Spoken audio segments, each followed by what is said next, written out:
Sí, es una temática que por lo menos los medios monopólicos intentan que tras el fracaso en la Corte Suprema de los proyectos que se intentaron implementar este año, pareciera como si hubiera pasado de moda. Nosotros creemos sinceramente que desde 1983 a la fecha, una de las asignaturas pendientes más importantes que tiene la democracia es justamente democratizar el poder judicial, el poder más aristocrático y que menos ha modificado sus estructuras y menos se ha adaptado a los tiempos democráticos en la Argentina.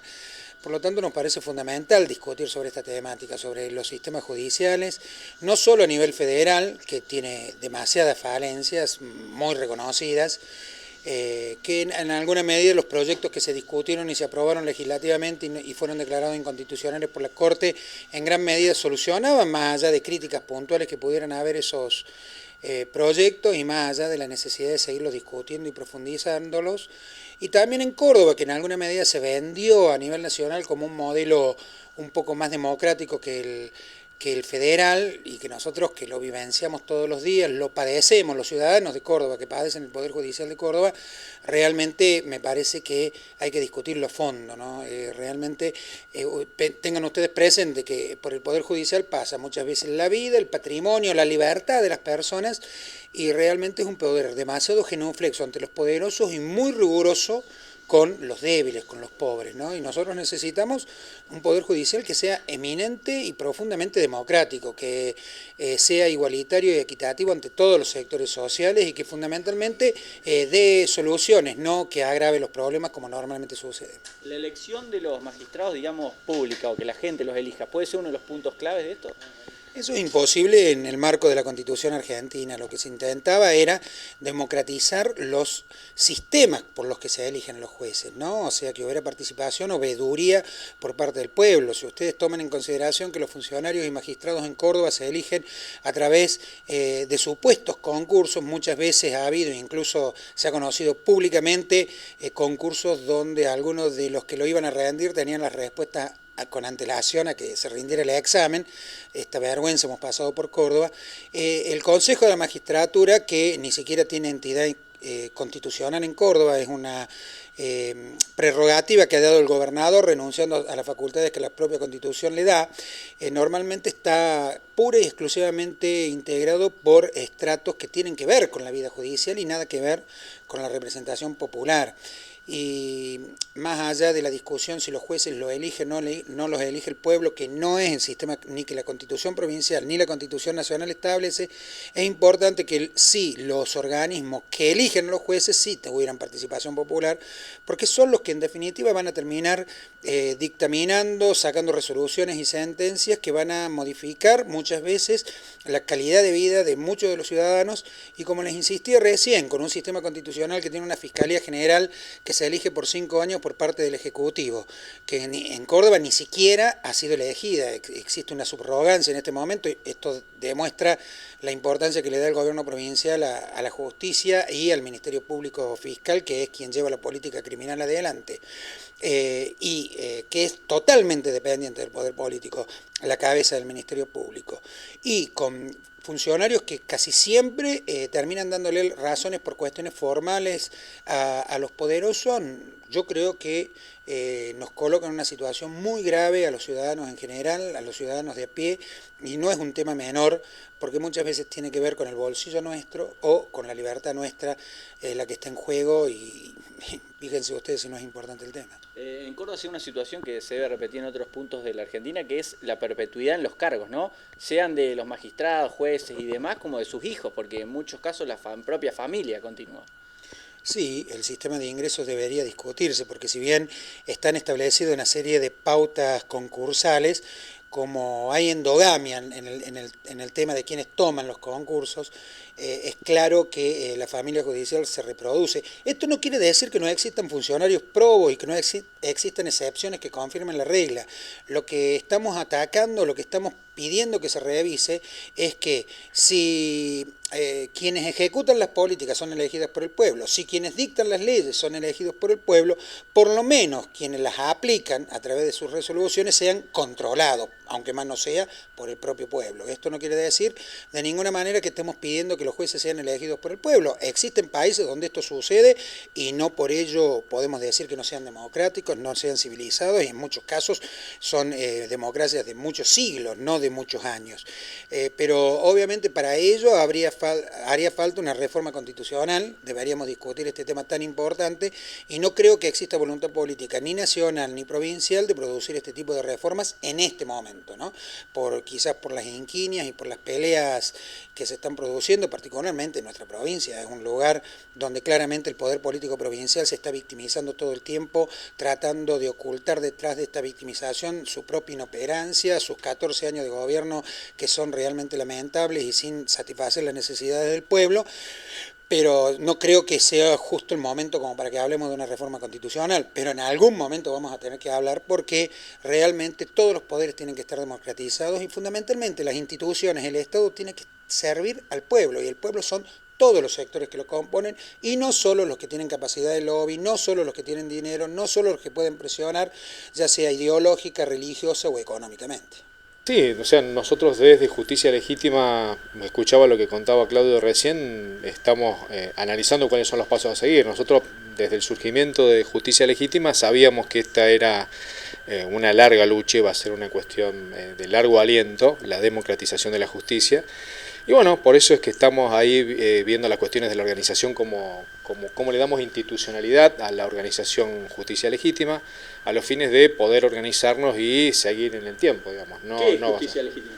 Justicia Legítima es una organización que surgió a iniciativa de lo que es la cabeza del Ministerio Público en la Nación, digamos, Gil Carbó, grupo de colaboradores y de gente de la justicia, se fue extendiendo, superó esas barreras.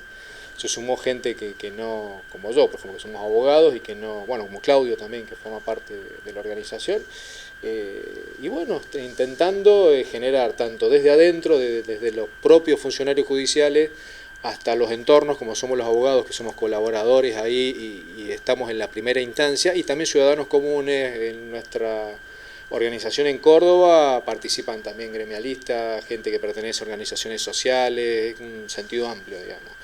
Y esta organización lo que pretende es eso, es abordar con una política de mediano y largo plazo la democratización en serio y con profundidad de la justicia en la República Argentina. ¿Se puede hacer esto, digo, teniendo en cuenta las estructuras por ahí enquistadas, ¿no? De tantos años, digamos, modificar algo, que se resquebraje algo de eso? Obviamente que sí, nosotros estamos convencidos que sí se puede. Fíjese usted que el Poder Judicial en la República Argentina, desde la democracia, que estamos muy próximos a cumplir ya más de 30 años, es el único poder que no se democratizó. El Poder Judicial de la Nación en un 83% mantiene los mismos cargos en la misma estructura que en la época de la dictadura, en los poderes judiciales, en el Poder Judicial de la Nación. Y en el Poder Judicial de las provincias ese porcentaje es mucho más elevado.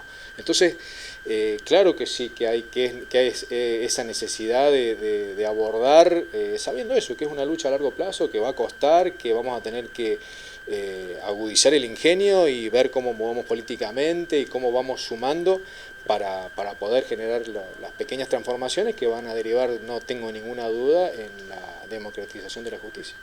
Hace tiempo que queremos abordar la temática de la democratización de la justicia y le metimos esto de una mirada cordobesa porque nos pareció necesario.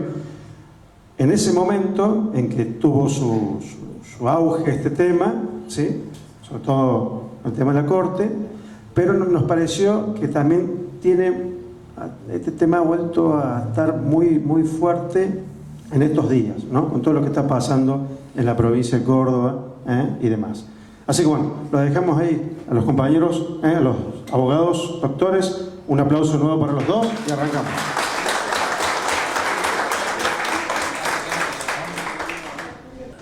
Nos parece una institución señera en la provincia, fundamentalmente porque demuestra que la sociedad civil puede hacer cosas cuando se organiza, cuando participa, cuando toma decisiones en forma horizontal y que realmente la economía social puede ser una respuesta para los muchísimos problemas que tienen las sociedades donde el pensamiento neoliberal enseñorea y reproduce miseria en vez de riqueza, ¿no? La temática que nos toca hoy no es una temática menor y no es una temática coyuntural, porque a varios le puede parecer, bueno, porque volvemos a discutir la democratización de la justicia cuando la Corte Suprema tiró abajo los proyectos que estaban dando vuelta en la discusión pública e incluso habían sido aprobados legislativamente, ¿no? Y el problema es que fundamentalmente sigue existiendo el problema. En la Argentina, si bien nuestra democracia va a cumplir 30 años y tiene muchísimas falencias, no falencias, muchísimas falencias, nadie puede discutir que al Ejecutivo lo elegimos cada 4 años por voto popular, obligatorio, que el Poder Legislativo lo elegimos, también lo renovamos cada 2 años, ¿no? Más allá de lo acertado o no de las elecciones que normalmente realizamos, particularmente en nuestra provincia.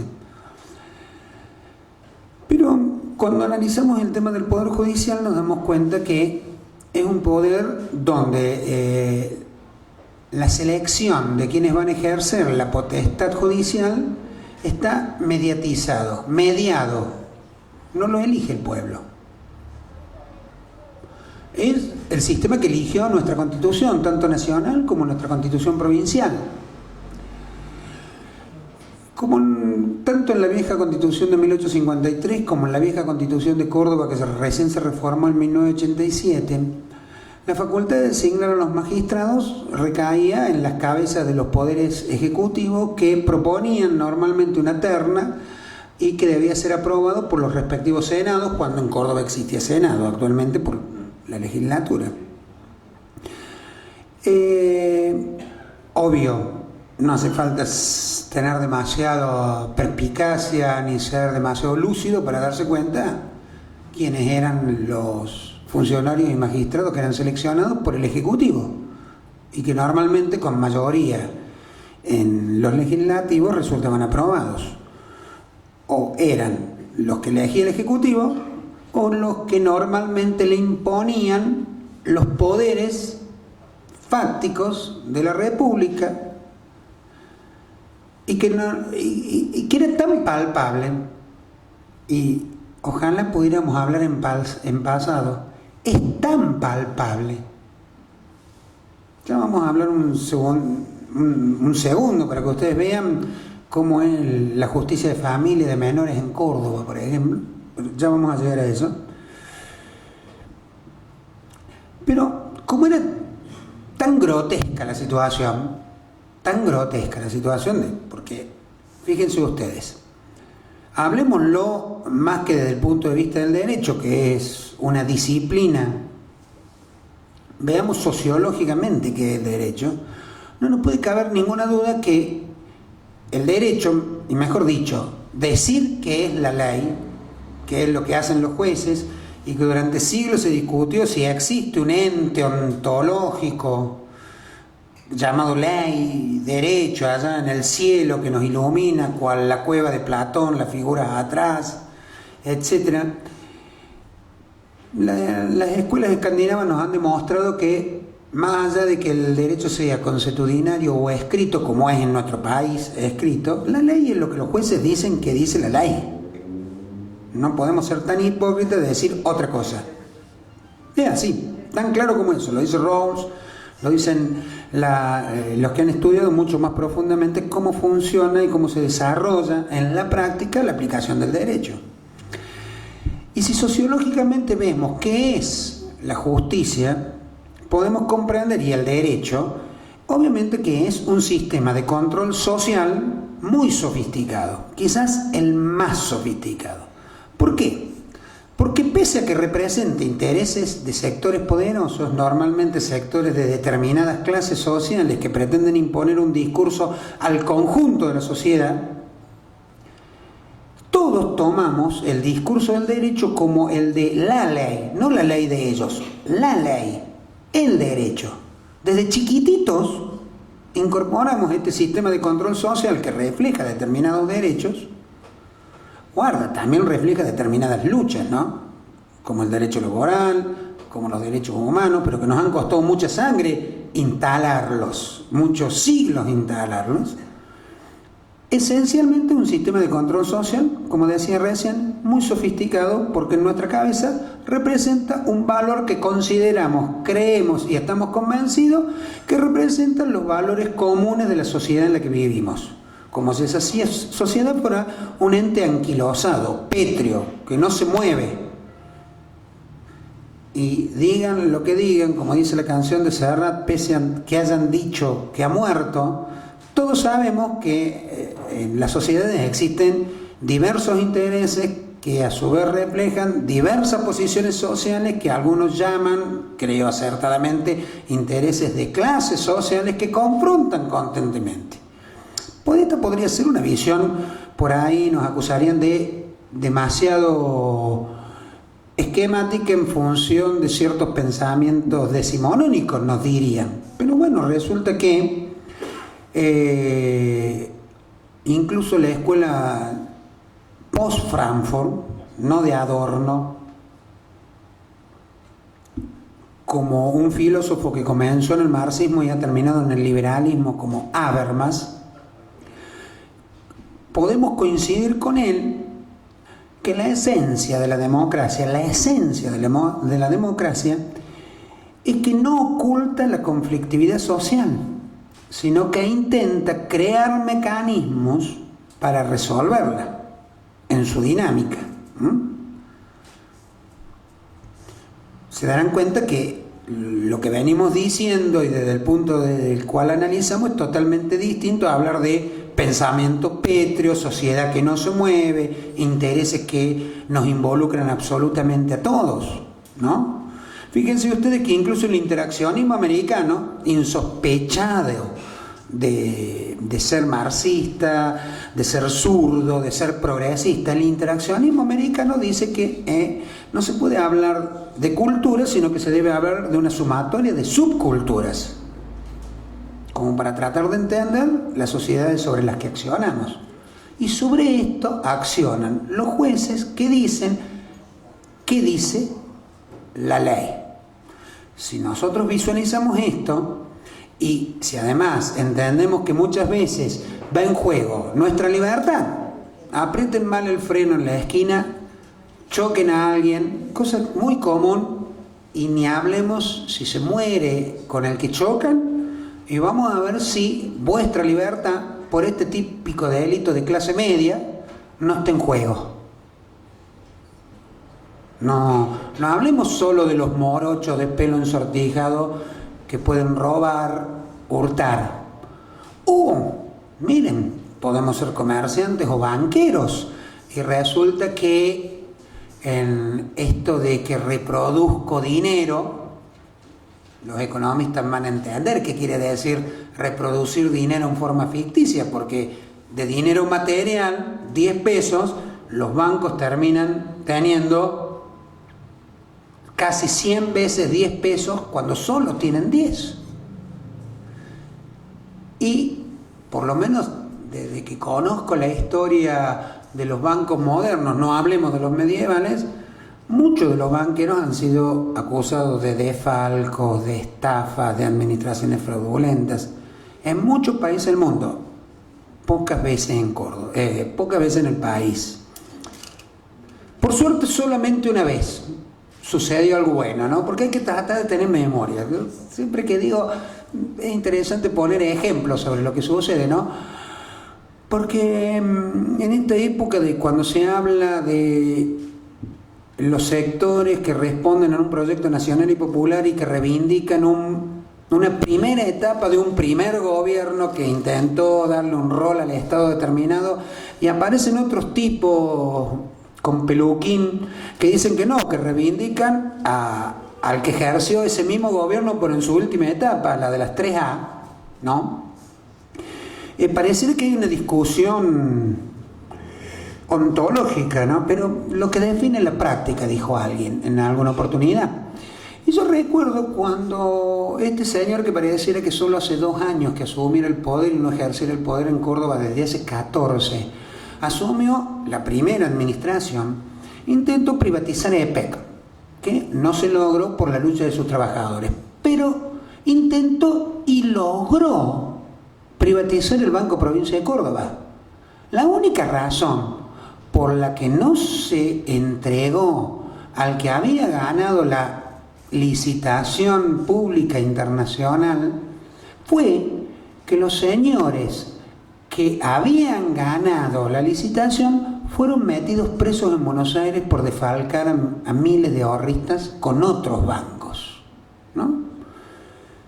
Estos tipos que especulan con la desmemoria de nosotros, y muchas veces lo logran, lamentablemente, tienen pasado. Pero bueno, esto demuestra que a veces algunos banqueros también pueden quedar atrapados por el derecho penal. Entonces queda claro que la libertad de las personas puede estar en juego. Ni hablemos del patrimonio, cuando ustedes van a discutir en un juicio civil alguna cuestión patrimonial respecto a una herencia, a una posesión, a una usurpación, a reclamar el reconocimiento de un derecho real o un derecho personal, a ejecutar una deuda, reclaman un pagaré o le dieron un cheque volador y ustedes lo quieren cobrar y van a la justicia. Ni hablemos cuando tienen un problema de familia, se quieren divorciar, tienen un problema con la tenencia de los chicos. Ni hablemos si los chicos entran en conflicto con la ley penal y un juez se los saca, pese a que tenemos convenciones firmadas en la Argentina que establecen derechos claros respecto a los niños, niñas y adolescentes y que implican que esta facultad de patronato los jueces no la pueden tener más, y pese a que tenemos un tratado, una ley nacional y una ley provincial, el Superior Tribunal de Justicia de Córdoba dice por acordada, que no es una ley, que sigue existiendo el patronato. Entonces, se dan cuenta que vuestra vida en esto del sistema de control social sofisticado queda completamente en manos de quienes van a decir qué dice la ley.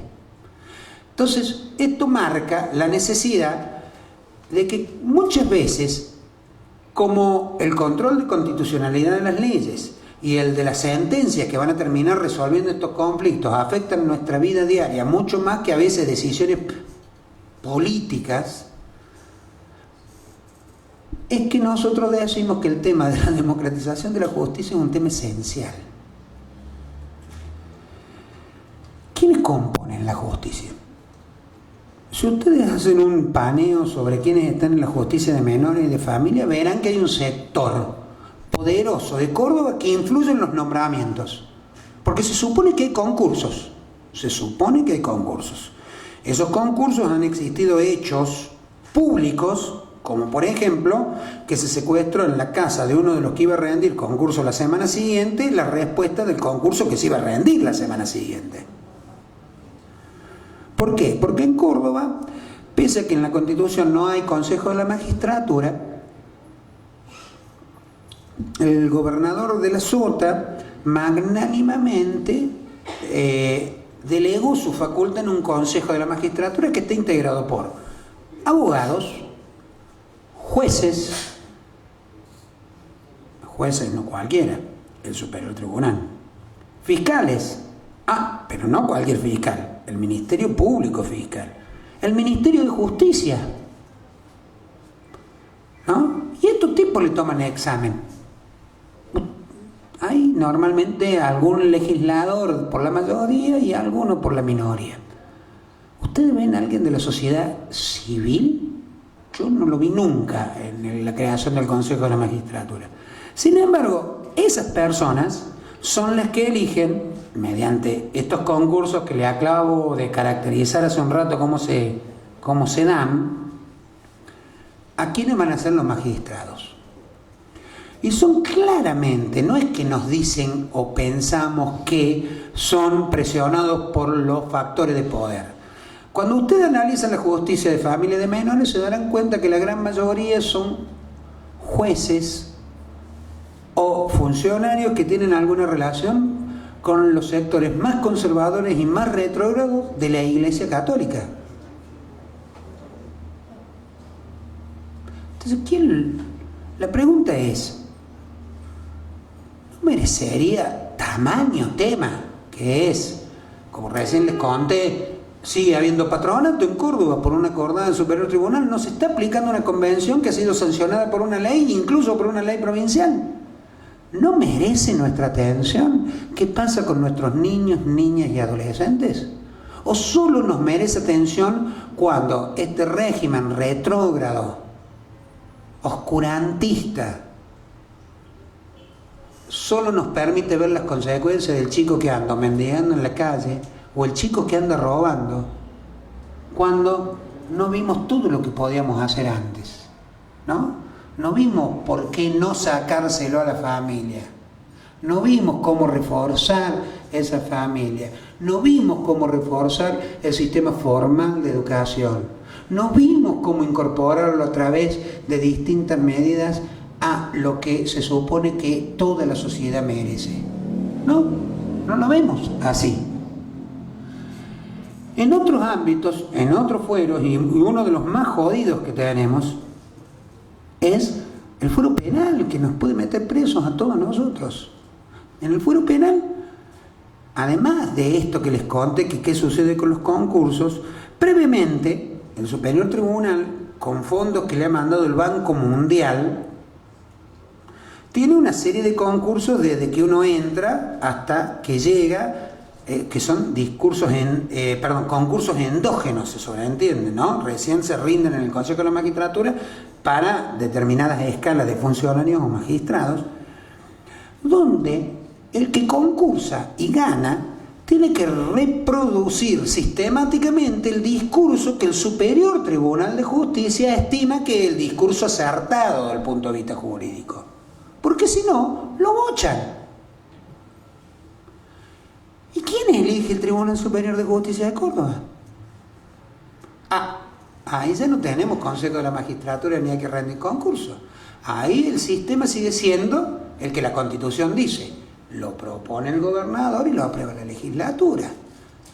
Entonces, más claro que el Poder Judicial en Córdoba no es, o por lo menos no brilla por el control de los ciudadanos, no es democrático, y que corporativamente, y fíjense ustedes en todas las sentencias que inexorablemente sacan las más altas instancias judiciales de la provincia, siempre terminan dándole la razón a los poderosos.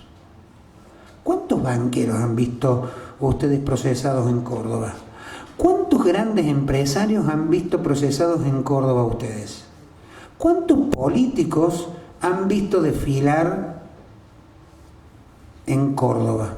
Contando con los dedos de la mano. Y solo han sido condenados lo que, como se chorearon un banco entero, como el Banco Social, era imposible salvarlos. ¿Pero qué pasó con Angelos?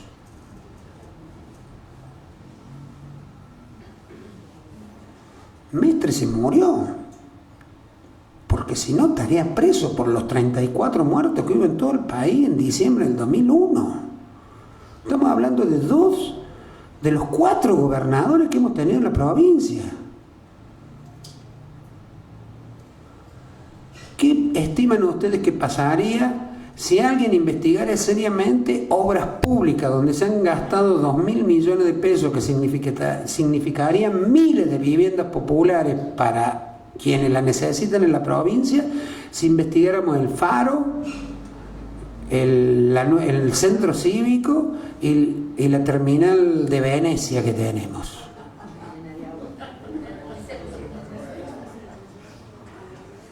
Y una última reflexión, porque yo creo que yo estoy tratando de dar ejemplos, ¿no? Para que ustedes se den cuenta en la práctica qué significa la necesidad de democratizar la justicia. En términos teóricos, podemos dar horas de batallas.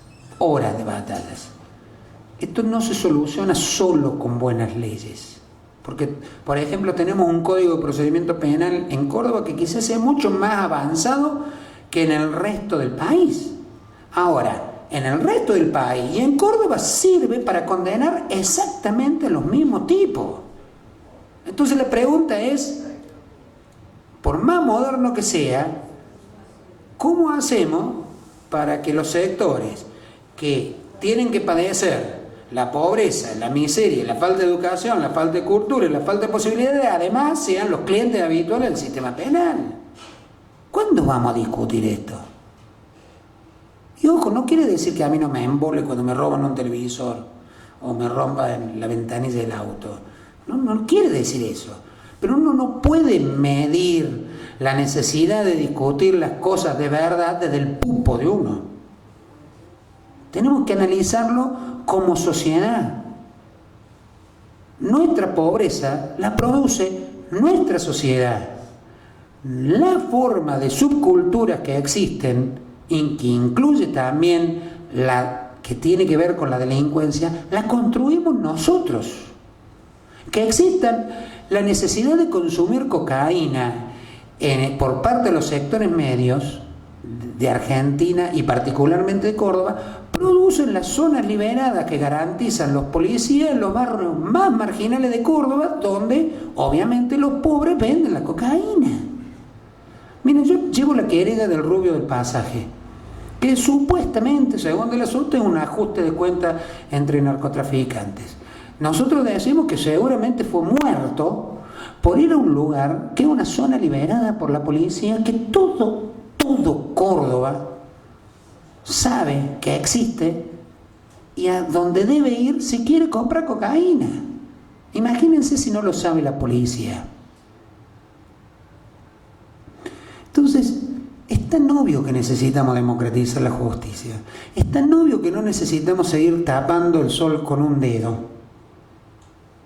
Miren ustedes, solo para terminar. Ayer De la Sota lo insultaba Mestre por cosar su viceintendente, porque en la Cámara Oculta tal decían que estaba relacionado con la quinta, que es justo el territorio liberado, ¿no? Y nada decía de la asesora de la mujer de su primer candidato a diputado, de apellido Juncos, que en la misma seccional se dedica a lo mismo que lo que dicen que hace cosar. Y de repente trata de desligarse de la problemática diciendo es una pelea de la interna federal, cuando uno de los fiscales a los que insulta ha sido su fiscal general durante su gobierno. Y además nos trata de estúpidos, porque quien tiene un mínimo conocimiento, más allá de cuál sea la justicia que interviene en la etapa final, los procedimientos contra el narcotráfico los realiza la División Drogas Peligrosas, que pertenece a la policía de la provincia de Córdoba, que depende del Ministerio de Seguridad, que depende del gobernador de la provincia de Córdoba. Somos estúpidos, pero no tanto. Es urgente, nuestro futuro está en juego con la necesidad de democratizar la justicia, que es la necesidad de democratizar y profundizar la democracia. Vamos a cumplir el 10 de diciembre 10 años de recuperar la democracia después de haber vivido los 7 más espantosos que tiene memoria, los 7 siendo dadivosos, ¿no es cierto? Porque en Córdoba se mata gente sistemáticamente desde el septiembre del 74, cuando llegó el brigadier Lacabane, ¿no? Siendo dadivosos. Lo peor de la historia. Y nos ha dejado tantas marcas, nos ha dejado tantos miedos, pero fundamentalmente nos ha dejado incorporados tan profundamente el discurso de la dictadura, que es el discurso del neoliberalismo, que es muy serio lo que tenemos que hacer si es que queremos que nuestros hijos, nuestros nietos tengan un país digno donde vivir. Si no, en el 2015 gana la derecha, la salida del país va a seguir siendo la misma. Esa es. Gracias.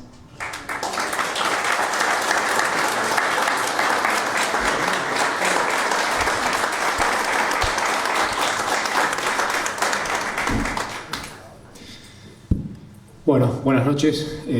Muchas gracias la gente de la COPI por la invitación. La verdad que un placer venir a hablar de lo que es la necesidad de democratizar la justicia. Y bueno, acá compartir la mesa y la posibilidad de hablar con ustedes con Claudio.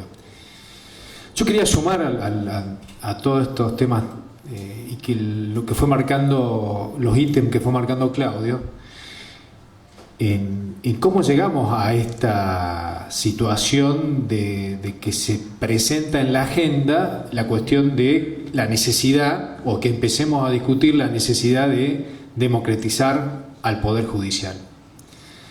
Yo creo que si a mí me preguntan en lo personal qué es lo más valioso que ha pasado en estos últimos 10 años en la Argentina, creo que es el cuestionar un montón de cosas que nosotros como ciudadanos comunes reconocíamos como que estaban dadas, que eran así o que no había posibilidad de cambiarlas. Y también me sirve este comienzo para decir desde dónde vengo a dar yo la mirada o mi opinión de este asunto de democratizar la justicia, y que lo hago desde la mirada, desde el compromiso que tengo con este proyecto nacional y popular. Entonces mi mirada, para que quede claro, es desde ese punto de vista.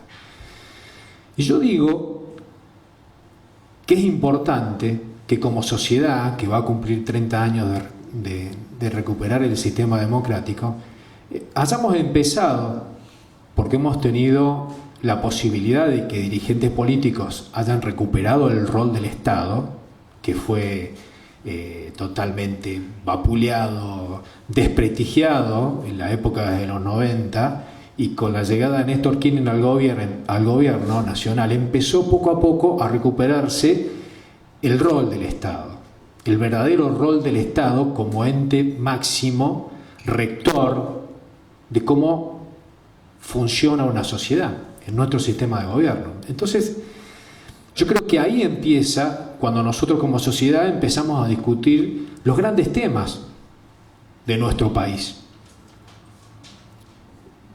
Y para no repetir lo que habló y lo que señaló también Claudio, yo voy a señalar algunas cosas, algunos ejemplos que tienen que ver con cómo llegamos a esta necesidad.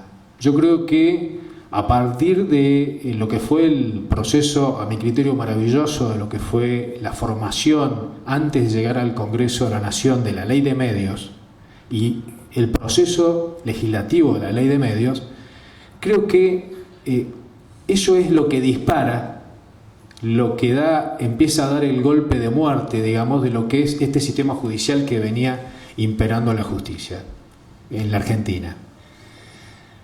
Y esto es así porque obliga, por lo que significa el contenido y lo que significa la plena aplicación de la Ley de Medios, de cambiar la percepción que teníamos como ciudadanos de que, como se dice por ahí, se repite tanto, ¿no?, de que una tapa de un diario, o 5 tapas o 3 tapas de un diario podía tirar abajo un gobierno. Y eso se acabó.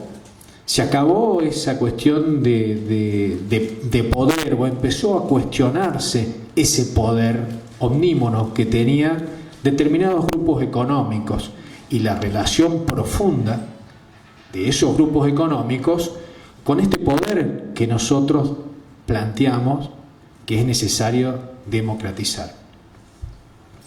Y nosotros lo podemos ver con otro pequeño ejemplo. Hace 10 años, más, 11 años vamos a cumplir, de que existe, mediante este recurso perverso, que el Diario de la Nación no paga impuestos hace 10 años. La AFIP no le puede cobrar impuestos y va, no sé, 200 y pico de millones de pesos que están ahí que no se pagan. Y eso es un grupo de poder, y así opera en el sistema judicial y pone en crisis, y nosotros podemos ver, esta cuestión principal, cardinal, que está expresada en la Constitución, que es la igualdad de todos los ciudadanos ante la ley. Y este proceso de estos 10 años viene a ayudarnos a poder ver, a poder procesar esta situación que no es real. No todos somos iguales ante la ley. No.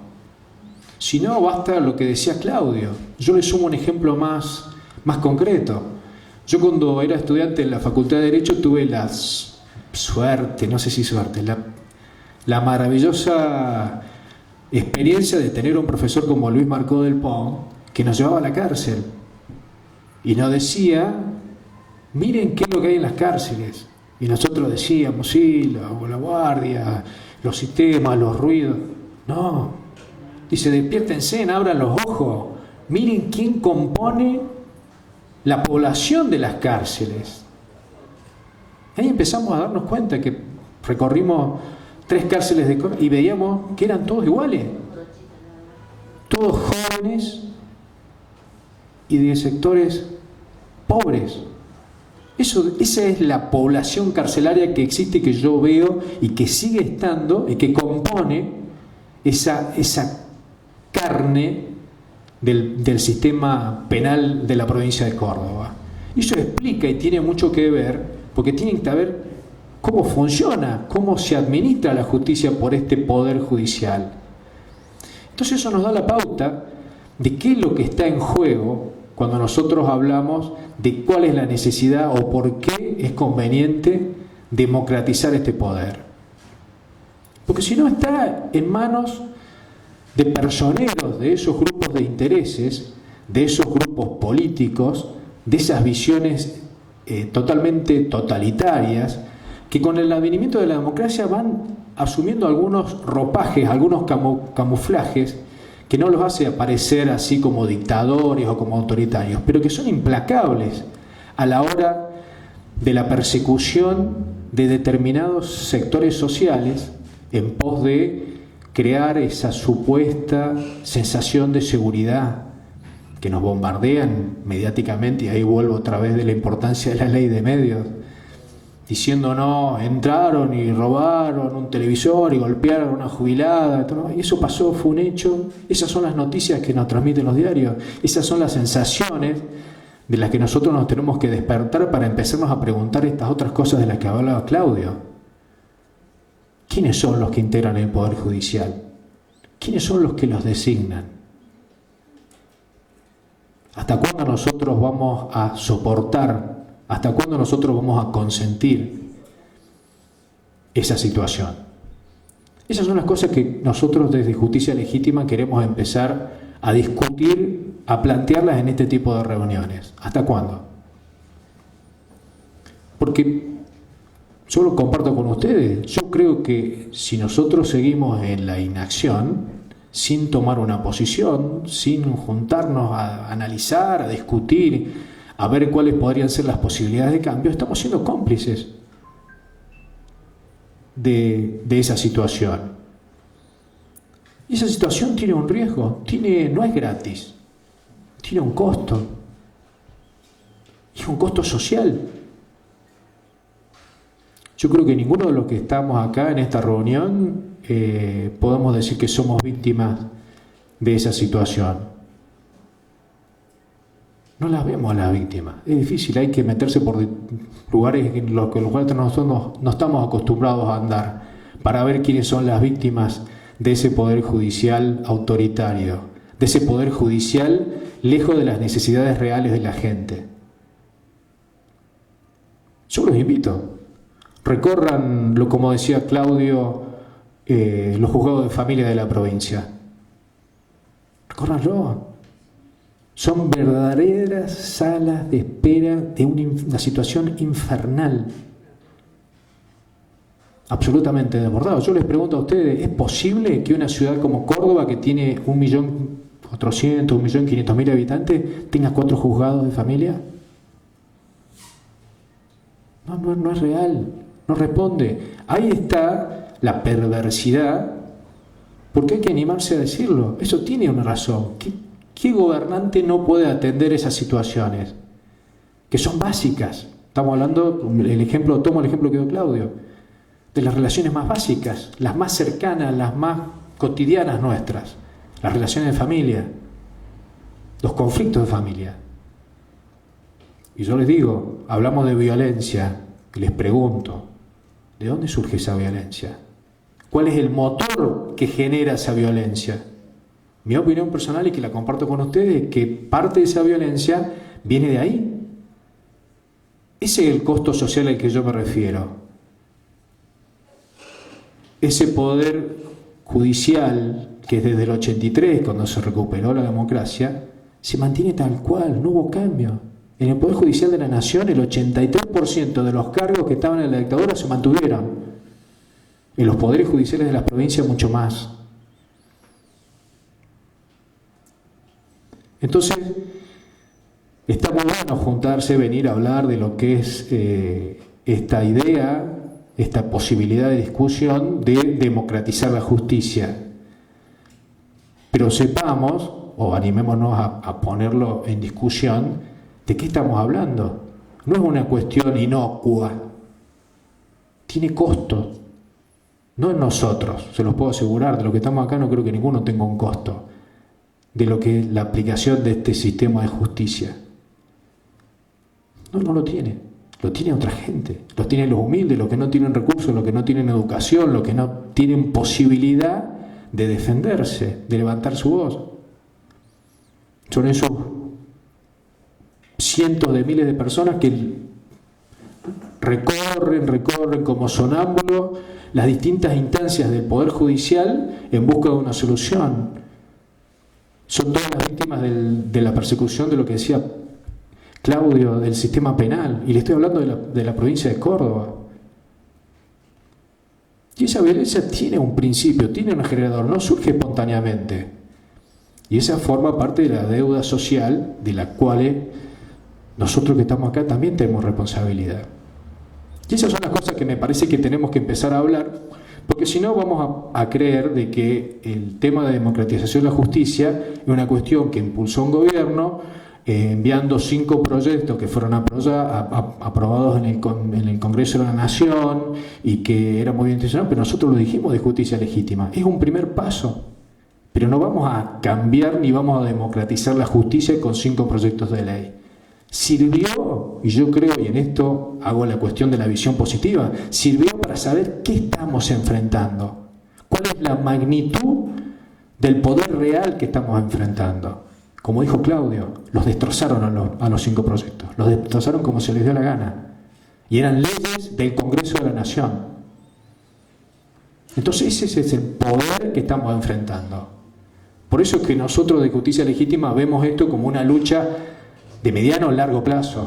Por eso es que estamos organizándonos institucionalmente, asumiendo la forma de una asociación civil para poder perdurar en el tiempo, para tener una cuestión, porque esto no se va a resolver de un año para otro. Va a ser necesaria una lucha larguísima, en donde vamos a tener que sumar un montón de voluntades, donde vamos a tener que hacer 1.000.000 de reuniones como esta para empezar a expresar qué significa, cuál es el verdadero significado de la necesidad republicana, de la necesidad civil de tener un poder judicial verdaderamente democrático. ¿Qué significa? Nosotros vamos a ver en Córdoba todos los días, o sea, ¿qué está pasando en este justo reclamo judicial de los empleados del Poder Judicial? Ahí tenemos otra muestra y vamos haciendo como distintas biopsias. Claudio hizo un rosario de ejemplos, yo le estoy dando otro de biopsias de la misma enfermedad. De esa enfermedad de autoritarismo que está haciendo metástasis, ha hecho metástasis en todo el Poder Judicial.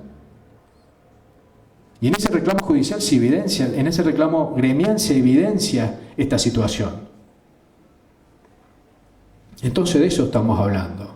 Nosotros, Justicia Legítima, creemos que en este momento del país, de la República Argentina, la verdadera oposición política es el Poder Judicial.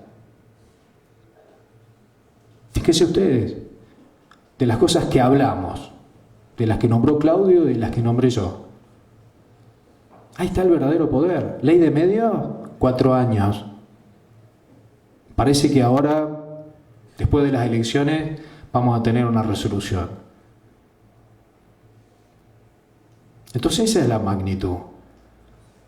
Pero yo quiero plantearles el desafío de que nos animemos a ver cuál es el costo, cuál es el saldo deudor de toda esta situación sostenida en el tiempo.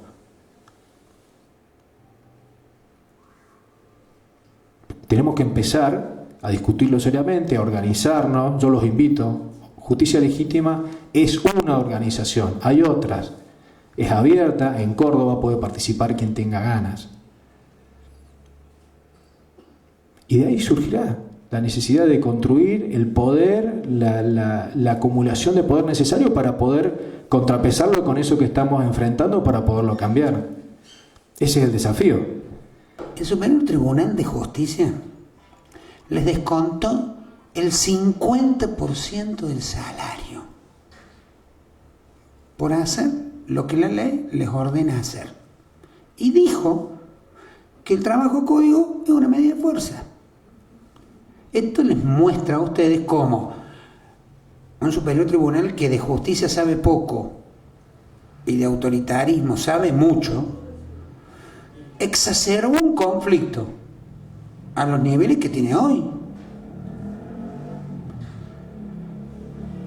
¿Cómo será de hipócrita el Superior Tribunal de Córdoba, que tiene una jurisprudencia que para salvar a los fiscales y sus secretarios, a los jueces y sus secretarios de las falsedades ideológicas que establece el artículo 194 del Código Penal, que es cuando un funcionario público insertare o hiciera insertar una falsedad en los instrumentos por los cuales debe dar fe. Y si ustedes leen las actas de todas las audiencias del Poder Judicial de Córdoba, dice, en presencia de ese y ante el secretario actuante, y todos, si alguna vez usaron el Poder Judicial, saben que las audiencias, cuando son civiles, las toman los abogados. Y cuando son laborales o penales, las toman los empleados. Ustedes le vieron la cara a un juez de control o a un fiscal en su vida. Y entonces, como esto ha sido motivo de que algún abogado inteligente diga, che, esta acta con la que me están haciendo bolsa a mi cliente es falsa, porque ni el fiscal ni el secretario estuvieron, y ahí donde dice, preguntó ese, si contestó el imputado tal cosa, en realidad la hizo Juancito Pérez, que es el empleado. Y como la Constitución dice que no se puede delegar lo que la ley dice que tiene que hacer el fiscal y tiene que dar fe, lo que tiene que dar fe el secretario, que es el actuario, esto es falso. Y el Superior Tribunal dijo que no era delito, reconociendo la delegación de funciones. Entonces, se reconoce la delegación de funciones, que todos sabemos que es imposible que su señoría esté presente en todas las audiencias, las 10 que se está tomando al mismo tiempo, y que el secretario de fe de todas las que se están tomando al mismo tiempo en todas las jurisdicciones. Sí es obvio que delegan las funciones y no es recriminable, porque para eso existe un equipo que trabaja. ¿Por qué a la hora de los sueldos no son tan dadivosos en la delegación de funciones? Esto es lo que está reclamando el gremio del Poder Judicial. Nada más ni nada menos. Y estamos pensando seriamente, es un anticipo para la copia, solicitar la intervención federal del Poder Judicial de Córdoba. ¿Por qué? No, bueno, pero los tenemos que analizar, porque sabemos que si hacemos denuncias penales de que un integrante superior tribunal ejerce el comercio, pero el Tribunal de Ética dice que no ejerce el comercio. O sea, vender soja no es comercio, comprar agroquímicos no es comercio, pagar retenciones no es pagar impuestos y no es ser comerciante. Pero bueno, si hacemos la denuncia jurídica, sabemos qué va a pasar con los jueces y los fiscales que tenemos. No va a andar. No va a andar. ¿O ustedes creen que García Loco va a ser imputado? ¿Creen? No, pues si lo creen, apostamos, vemos. Entonces, si tenemos un superior tribunal, fíjense, porque no es que nos hemos quedado quietos, hemos ido a la OIT, en el estudio hemos llegado a la OIT, la Organización Internacional del Trabajo. ¿Por qué? Porque el Superior Tribunal dijo que hacer asambleas dentro del Palacio de Tribunal era ilegal y que había que hacerla fuera de horario de trabajo y fuera del lugar de trabajo. La OIT le sacó 5 resoluciones a nuestro pedido. Es el organismo máximo de Naciones Unidas que regula las relaciones de trabajo de todos los estados del mundo. Y le dijo al Superior Tribunal que hacer asamblea es un derecho de los trabajadores que está garantizado por la ley de entidades sindicales y que se deben hacer dentro del ámbito de trabajo. La desconoce hasta el día de hoy. Si un superior tribunal dice que trabajar según lo que dice la ley implica descontarle el 50% de los salarios a los trabajadores, si un superior tribunal, entre otras cosas, dice que una ley nacional y una ley provincial no se debe aplicar y que deben seguírsele sacando por orden del juez los chicos, los pobres, y me parece que estamos jodidos. Y da motivo a una situación de gravedad institucional de una entidad tan grande que los derechos de los cordobeses está sometido a lo que diga una banda, ¿no? Una banda que, por ejemplo, echó a una secretaria que nunca hizo nada. Su marido, no ella, ejercía el comercio. Entonces, como entró en quiebra y no tenía sociedades anónimas, sociedades de responsabilidad limitada, sino que era él el comerciante, le extendieron las inhibiciones a la secretaria. ¿Qué hizo el Superior Tribunal? La echó porque era indigna de ejercer la magistratura. Sin embargo, una integrante del Superior Tribunal de Justicia de Córdoba recibió durante años los subsidios que el Estado paga por chicos que están en una casa de niños, cuando muchos de los nombres por los que se pagaban esos subsidios eran mayores de edad o estaban muertos. Y dije, bueno, es un descuido de su señoría. Ya le corté lo de García Loco. ¿Quieren que les cuenten que el cordel se cortó por lo más fino en el tema de las AFJP y hay unos cuantos abogados presos? Cuando entre las cosas que se secuestraron estaban firmadas y tramitadas por el estudio jurídico, que es uno el hijo y el otro el sobrino de un y una integrante del Superior Tribunal de Justicia de Córdoba. ¿Cuándo vamos a conocer esto? ¿Cuándo vamos a discutir esto? Bueno, es que el fenómeno de la asignación universal por hijo, entre otras obligaciones, además de la vacuna, está la escolaridad, ¿no es cierto? Esto es la primera vez que lo hacemos en los últimos 50 años. Posiblemente vayamos mejorando cuando aumentemos la cantidad de docentes, aumentemos la cantidad de escuelas, la cantidad de opciones, ¿no es cierto?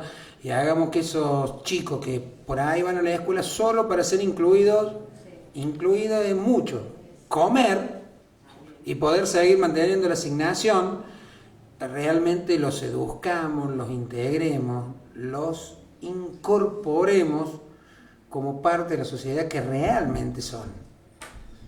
Cuando yo mencionaba la cuestión de la deuda social, yo me refiero a eso que vos acabas de decir, a lo que está diciendo Claudio. Esa es la gran deuda social. Yo creo que, y sin hacer una cuestión de proselitismo político, yo creo que cuando hablamos de los logros de los 10 años, yo creo que eso está, ese empezar a recorrer el camino de la inclusión social de los marginados históricos, yo creo que nos va a llevar no sé cuántas décadas más para poder hacer esto que dice Claudio, ¿no? Para dar el paso que falta. Cuando hablamos de la necesidad de profundizar este modelo, es eso que estaba diciendo Claudio recién, o sea, tenemos que salir solamente de la cuestión de la asignación e ir a una etapa superadora en donde podamos mejorar la calidad y en realmente poderle dar esperanza, expectativa a un montón de jóvenes que hoy no la tienen. Y eso es un problema social. Jóvenes sin expectativa de nada es un problema social.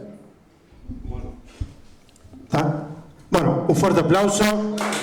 Vamos a dar por terminada la actividad porque se tiene que volver a Córdoba. Vamos a tomar el convite que ha planteado Claudio para plantear esa temática de seguridad democrática. Así que bueno, en el marco del cincuentenario, muchísimas gracias Claudio, a Ceballos, para que en realidad bastó, bueno, Claudio que lo llamamos, militante ahí, un soldado, y Miguel sin conocernos casi, solamente de referencia, lo llamamos, bastó un llamado para que venga, así que eternamente agradecido por parte de la COPI y un lujo tenerlos y muchísimas gracias por todo. A todos, buenas noches.